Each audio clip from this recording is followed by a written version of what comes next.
Hello, everyone, and welcome to another... Hello, everyone, and welcome to it. Oh. Were you starting? Looks at Megan. Hello, everyone. Welcome to another episode of the Talking Nerdy podcast. Yeah, boy! Today, myself, Aaron. Me, Travis. And Megan eating food. Eating her grilled cheese over there. Are going to be discussing our top Christmas movies. Yes. Now that this is December, so one of our themed podcasts to get in the spirit. Yeah. For sure. With a side of ASMR grilled cheese. Oh, God. 'Tis the season. This is making me uncomfortable. Right. Made me No, but uncomfortable when your mouth actually touched the recorder. Thanks for that. But Abby and I had done the top Halloween movie podcast, and people seemed to like that one. We got a decent little chunk of views there. So we figured, let's do the same thing for Christmas. Yeah, so the two of you talked about your top five And then we movies did each. honorable mentions. And you did honorable mentions. Since there's three of us here, we're going to do our top three. Yeah. And then we can still do some honorable mentions. For sure, for sure. So who wants to lead off with their... We'll start with third and work our way up to number one. So yes. Who wants to lead off with their third favorite Christmas movie? Someone who knows what their third favorite Christmas movie is. Okay, Travis, lead third it off. favorite Christmas movie. Oof. Jingle All the Way. Okay. Arnold Schwarzenegger, little Jake Lloyd, and then this is gonna kill me. What's his name? Who plays Ted? He was an SNL host. What's his name? I can't remember. Phil Hartman. Mm-hmm. I got my little boy his Turbo Man months ago. It's nestled safely under our tree. That movie is it's got so many great one-liners. The comedic timing, brilliant. It's a good one. That was also going to be my number three. Yeah, that's that's in kind there. of why I said that. Two birds, one movie. Exactly. They went on a date. It's just good. I don't know. It's just one of those ones where, like, when we saw it as kids, it was funny. Yeah. When we saw it when we were a little bit older, it was still funny. Yeah, and like And the then, older like, you today, get, the more you get it, because it's exactly. like waiting till the last minute to get that Christmas gift so-and-so's been asking for months. You can watch the movie from the point of view of the child. Yes. And then as you get older, you can understand the movie from the point of view of the adult. Yeah. It's got good versatility for what year? Mid-90s? 90... Yeah. I think 98, I want to say. Late 'cause 90s, I was like 4 or 5 years old. Actually, you know what? No. I want to say 96, because I think I was 3 when it came out. I remember being like a toddler in daycare, and there was a kid who showed up with a Turbo Man action figure, and I was tripping out because I was like, it's from the movie! Right. And like... I remember this movie being, like, on when you would go into, like, department stores. Yeah. You know? Well, so you and I have obviously seen it. Do you know what we're talking about, Megan? No. No? Oh Okay. my god. Okay, I'm so... actually- 1996. Jingle All the Way is a Christmas movie starring Arnold Schwarzenegger as a father who is trying to get the last Turbo Man for his child before Christmas. He's like typical dad who's obsessed with his work, doesn't spend time with his family. It starts with him being like staying late at work and missing his kids, like getting the next karate belt. And then that night the mom's all upset and she's like, by the way, did you get him the toy he's been asking for? And he's like, oh yeah, I got it months ago. I left it at the office. And it's Christmas Eve, and he has to go out and try and find it, but it's the #1 selling toy. And there's just all these misadventures. He gets in a fight with these, like, Santa Claus impersonators. Yeah, there's like a black market of Santa Claus selling Chinese knockoff toys. Es la tiempo de turbo! And there's, like a Spanish version of it. Right. There's the ball pit scene. Yeah, with the little kid who has the ticket to get it. Yeah, he's fighting the kids. So, I don't know. I'm now realizing that we didn't watch very many Christmas movies, and I haven't seen... Yeah, it just wasn't a prominent thing in my house. Mm-hmm. We also, like... It's just Christmas was never... I was lucky to come from a family that, like... We went to church maybe, like, once or twice when we were kids, and my parents are Christian, but like they never forced us to be Christian. So they were like, if you're not Christian, that's okay, but like if I bring it up then I'm not. My dad's like, well, Jesus loves you, and I'm like, cool. But so I'm realizing now we just didn't watch Christmas movies. So I think my third favorite is gonna have to be why am I forgetting it? Oh, I think because this is something we watched with the daycare kids was Rudolph, but like the cartoon version, the Rankin Bass claymation, where the claymation where like that's a good one. The Yeti or like The Bumble. Like, Yeah. it's just screaming. Yeah. And, like, that's the kids get so scared every year to my mom's daycare. So I think that's the Yeti gets his teeth ripped out in that movie. Yeah. It's so dark. It is. That's a good one. That would be an honorable mention. I like dark Christmas movies. Yeah, I gotcha. So Rankin Bass, they made a lot of those like stop motion, like Santa Claus is coming to town, Frosty the Snowman, all that kind of stuff. Yeah. So like those. So that's all I remember because those were like on TV when I was a kid. Okay. Yeah. Well, and to me, those are all like one movie in my mind because they would all be on back to back. Yeah, they're all like 20, 30 minutes each, so you can kind you sit down, it's a binge watch. You binge watch one, and then a week later you binge watch the next one. You binge watch 1 hour of an episode, and then next week you watch the next episode. Those are good. I think that is a solid number 3. All those movies, it's like I don't think there's been a year of my life that I haven't watched at least one of the Rankin Bass Christmas films.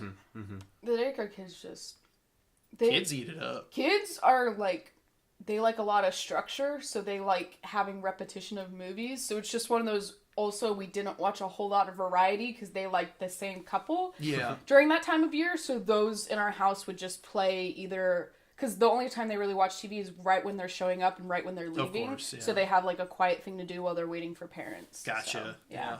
Those are like good ones to put on. When I was little, my aunt worked at the old Gottschalks. And whenever she had like a company Christmas party, it was like you invite your friends and family, and the store is like closed for everyone except them, and they all get to kind of do shopping there. And we got stuck in the break room watching these movies and eating Cheetos and getting like robot keychains and frisbees and things like that. So it's like that was kind of where that all started, is like when I look far back into Christmas past, you know. Yeah. But yeah, that's a good number 3. That's good. I love Rudolph. It's corny, but it's funny and it's cute. Yeah, exactly. All right, number 2. Number 2 for me, Muppet Christmas Carol. I love the Muppets. I love Dickens' Christmas Carol, and when you combine the two, it's perfection. Wow. So good. Muppets Christmas Carol. That's a really good one. You know, we had that on VHS. That was because my parents love the Muppets. Yeah, my mom has always been a huge Jim Henson fan and stuff. Did you watch that growing up, Megan? Nope. Have you ever seen it? Mm-mm. Oh, this is the year. Yeah, this is the year for you. I wonder if my parents still have that VHS tape. I've just never been a I'll big Christmas person. I like giving gifts to like let the people, because like I think gifts are kind of part of my love language. I like giving things to people. But you're not always into like the media side of I'm Christmas. not into the media side of it. I think the media side of it needs to tone down its shit a whole You lot. like the but music, you like though. the decorations. The music's okay. I prefer Halloween over everything. Yeah. Well, yeah. Like, and that's one of the interesting things about Christmas is because there's so many different origins from so many different like religious perspectives. But for me, I love decorating. I love singing Christmas music at the top of my lungs. I love giving gifts. And just, I love the aesthetic of Christmas. I like the bright lights. I like the colorful packages. I like trees. It's a holiday where we worship trees. Yeah. It's cold outside. I think it's cool to make family traditions, but I don't so I'm one of those that like I'm not religious, so I don't have a lot of stock in religious holidays of any kind. Yeah.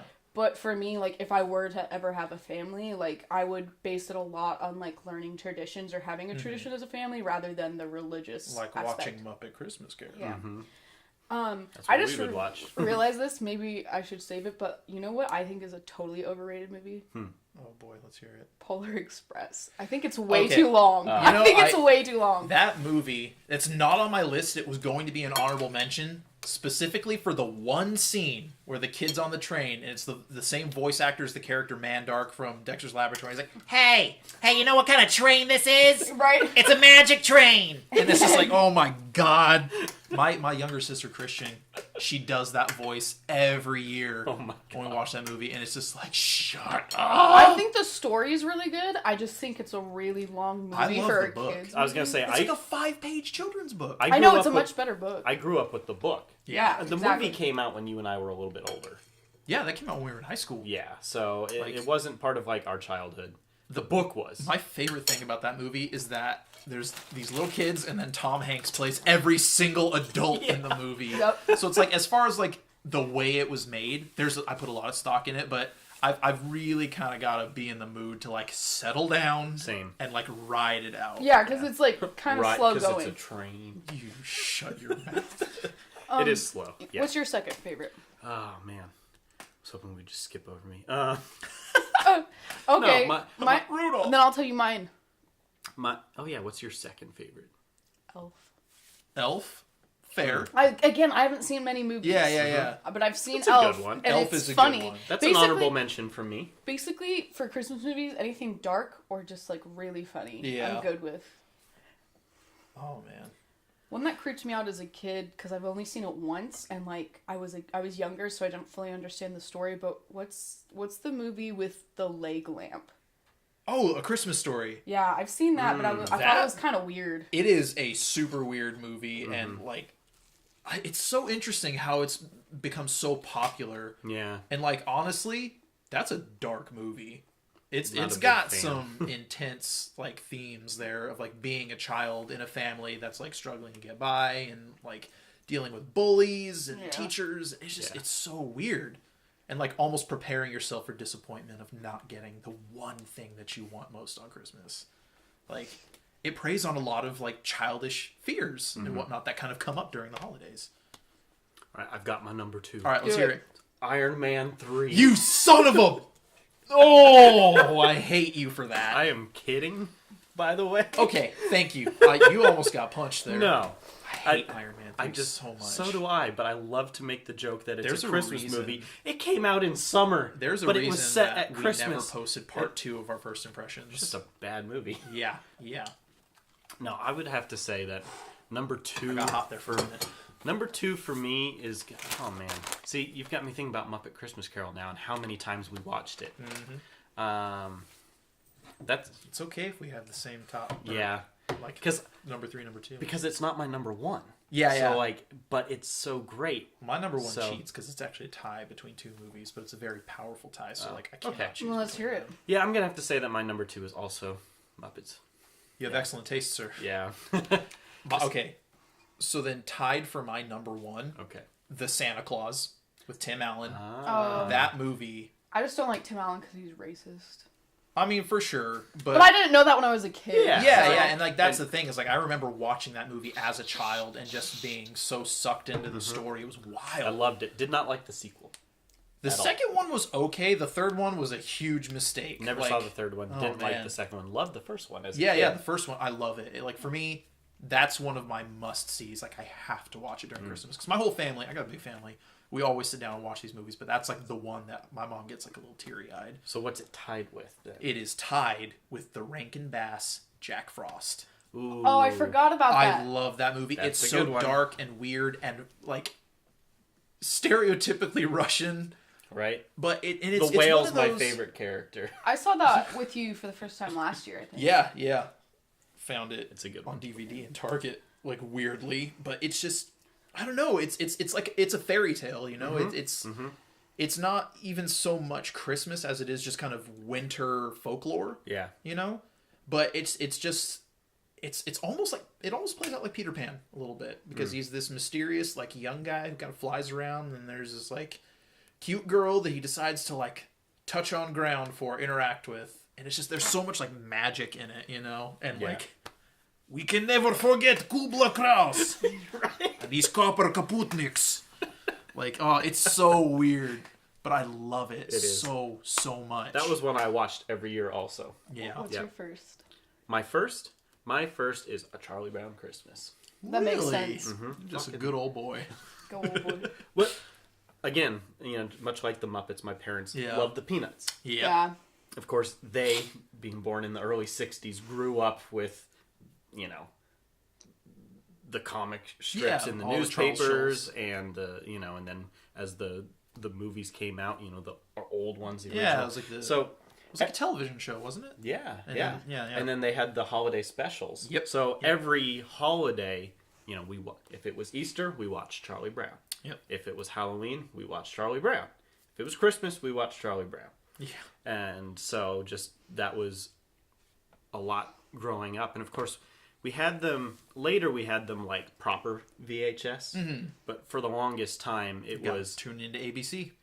Well, it's on the air every year, but for some reason we just had a recorded VHS. Oh, so it was like 1 year they recorded it on ABC, and then every year instead of waiting to watch it on ABC, we could just watch the last year's record. Your parents still have it?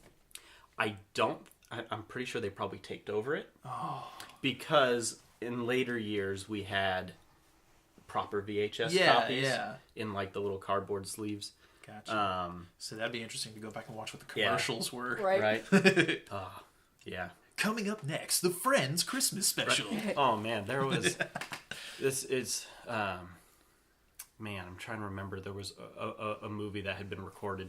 It was an old VHS that I had, and it had like, I think I told you about this, or I showed you. It had like, it was the Disney Channel. It had like Vincent Price doing like a narration of a little like story like in between the show. You've not showed me that, but that sounds amazing, and I want it. I have to try to find it. It was like 1993 Disney Channel. For you listeners out there, I absolutely love Vincent Price. I'll have to find that. But yeah, so my family was big on recording what was on TV, and then that was our copy of the movie. And you just fast forward through the commercials. Yeah, there you go. So yeah, old school TiVo. Yeah, exactly. Well, and we didn't have cable, so it was just antenna channels. Yeah. ABC, CBS, NBC. That's pretty much it. And then the fancy VHS that could also record. There you go. Do you hear that? It's Santa. He's so small and hairy. My first favorite. Number one's Gremlins. There it is. Gremlins. There it is. All right. Gremlins. So, it's a Christmas movie. It happens at Christmas. Same as Iron Man. Yep. It's more of a Christmas movie than Iron Man will ever be. Well, just because, like, whenever someone brings up Christmas movies, the most prevalent, like, I don't know, like, just, like, piece in my mind is just when she's talking about the young teenage characters, like, I hate Christmas because this is what happened to my dad, and he died in the chimney, and I was young for the first time seeing it, and seeing all, like, the gremlin monsters, and I was like, hell yeah, fuck Christmas. Like, that was my first reaction when she was like, I was like, yeah, you know what, be mad at Christmas, it sucks, it's not worth it. How old do you think you were when you first saw that movie? Gremlins? I remember my parents, I was a lot more shy as a young child, and I was also, like, a lot more fearful of horror stuff than I am now. And so every kid is. Well, to the point, like, my parents would not let me watch anything scary because they didn't want to deal with the aftermath. I couldn't even walk through the horror film section of a movie store. Oh, really? Like, like the cover art. Oh, God. So I think I was about 6 or 7 when I saw Gremlins, because that's my earliest memory of it. I think I was too. We rented it from... Typically, people can't remember...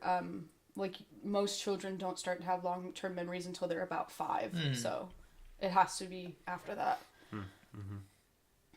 Yeah. Well, I guess we've mentioned some honorable mentions as we've gone. Wait, did you do your number one? Was I not supposed to cuss? No. It's Sorry. all good at this I'm point. like out of it today, so I didn't realize. No worries. Mine was Jack Frost and the Santa Claus. Right. So, honorable mentions. The Grinch, both versions. Yeah. Primarily Jim Carrey. Okay, for me, just the animated version. Yeah. I liked both. I'm not a big fan of the Jim Carrey version. I don't know. It's just I think Jim Carrey is like entertainment in himself. He's a wild ride. He's a wild ride. He has a lot of like stuff he deals with. Yeah. I find him entertaining. I just didn't like him as the Grinch. Yeah, that's one of those things where it's like... I liked whoever played the little Grinch, the baby Grinch. Oh my God. That was my favorite part. What a beautiful family heirloom. Oopsie. And that animatronic baby Grinch. Santa, bye-bye. Oh my God. Like that one shot of his like tore up little like baby thing with the umbrella floating down, and then he bumps into another baby and he's just laughing maniacally. There's so much about that movie I love. That would be me as a baby though, just like man. Like it's beep beep motherfucker. It's so different from the original story and then the original Boris Karloff animated film. And you know, I love them both separately, you know, for very different reasons. I love Boris Karloff. He's Frankenstein, man. So like him being the Grinch is like what sells the animated one for me. Yeah. Not a fan of the music. I will say that's my least favorite part about the animated one. The music gets in the way of some good mischief. You know what I want? What do you I want some gay ass Christmas movies to start coming out. Queer Eye Christmas special? I want some just all the holidays would be better if they were just gay. Okay? How many Christmas songs refer to Christmas as being gay? That's true. All the ones We're halfway from the 40s. there. We're halfway there. Yeah. Ooh. What's another? Did either of you see Krampus that came out a couple years ago? No, I didn't. but that I sounds wanted great. to. We did a trailer park about it. It's a bad movie. Sam has but seen it. It's pretty good. It's a fun movie. Yeah. Like I would watch it. I think you guys would enjoy it. If nothing else, for Adam Scott. Exactly. That's why I would enjoy it. I totally forgot about one. I don't know if you guys have ever seen this. This was a daycare one that they watch every year, but it's that like it's got a couple of like short stories in it, and it's the Mickey Mouse one, and it's Mickey's like, Once Upon a Christmas. I think and then so. there's Mickey's Twice Upon a Christmas. Yeah, but the one that the kids that we have like a DVD of is the one where like Minnie and Daisy like have an ice skating fight, and like Mickey at one point loses Pluto, That's and Twice like Upon a Christmas. yeah, that's Twice Upon. Yeah. That was a really that was interesting because like the first one was the more traditional 2D animation. That one was like an introduction to 3D animation. It was. I remember the original. I've not seen the second the one. original one. I completely forgot about that. Yeah, that's a good one. that just popped into my brain because it's like, what else is Christmas? And That's then I'm a like, good oh honorable yeah, mention. Absolutely. It's a Disney the Christmas kids special, love that basically. one. Yeah. They also love whatever this special is, one where they have all of like the princesses in the same area, and they like do little short it's the same thing as the Mickey one, but it's with the princesses. They love both of those. Basically my only knowledge of movies is from daycare. Beauty and the Beast, An Enchanted Christmas. Yes, with that's Tim Curry as the evil pipe organ. That's what it was. Yeah. There's a good one. That's a good one. Oh man. Yeah. We should do a podcast later this month about Christmas episodes of television. Ooh, yeah. Because this is Christmas films. Doctor Who. Yeah, there's like 1,000 Christmas specials. Well, Happy birthday, Jesus! Sorry, your party sucks. You were talking about The Office. The Office, yes. And I think of that. Okay, there's a house near our street. Oh, I thought you were going to talk about the show house. I'm like, we'll talk about TV No. episodes There's later. a house near our street where they always have this sign in their window that says "Happy Birthday, Jesus," and that's all I think about whenever I drive past. Have a professional sign, like a banner print that says "Sorry, your party sucks." And just it's this like light blue like Easter house, and it just always rainbow. says "Happy Birthday, Jesus" with a rainbow on it. I'm just like, why? They go hard. They go hard. Okay. Any further honorable mentions? This is a song, but my only A Nightmare Before Christmas. oh yeah. I like A Nightmare Before Christmas, So do but I I. feel like it's the one everyone focuses on because they don't know if it's a Halloween movie or a Christmas movie. So it's both. just it's I both. usually watch it around Halloween. It's a Halloween movie at Halloween, and it's a Christmas movie at Christmas. Yeah. I And usually in the only summer, it's a depression film. where you're just waiting for the holidays. The only Christmas song I like is Carol of the Bells because it's the only one that goes hard. Yeah. So that's my honorable mention. I think the one that you always like start going crazy to is the John Williams version from Home Alone 2, Lost in New York. Honorable mention. Yeah. Home Alone. That one is not my favorite. It's too slow. It is slow, but like, So there's something very endearing about the pigeon lady in the park. Yeah. Like I like that. Everyone likes a pigeon lady. That's why we all love Sam. There it is. There it is. All right, goodbye, everybody. Yeah, I think that's a wrap. Man, what a send off that one. Sam is a pigeon lady. All right, goodbye, everybody. So let us know if you agree with our list. If What are there's your anything, favorites? Yes. Is there anything we left out? What did we miss? What do you watch every year? Let us I can know tell in you the right comments. now, my mom's, she's a Hallmark Christmas woman through and through. She loves those movies. And I know Sam always talks about watching those with her dad, so I'm sure those would have been on her list. Yeah. Which, alas, she's at work. Yeah. A loss. She can comment later. Sam, true. when you listen to this, put in the comments. Subscribe again, please. Tell your friends and family we almost hit 1,700. We hit 1,700 and then we went back to 1,699. I'm like, why? I hate this apartment because every day we have to wake up and watch Aaron's videos 11 times, get more views going. I know. I can't know that. YouTube is listening. Right. Thank you for listening to this podcast. This podcast can be found on our YouTube channel, the Nerd Herders YouTube channel, and also on Apple Podcasts or the iTunes Store. Just search Talking Nerdy Podcast. Make sure that the first E in nerdy is a 3 because they're super particular with their search. Yes, it doesn't pop up if you use an E, even though I've got it like programmed that way. Yeah. So please subscribe, and until next time, stay nerdy. I always wave. There's nobody there.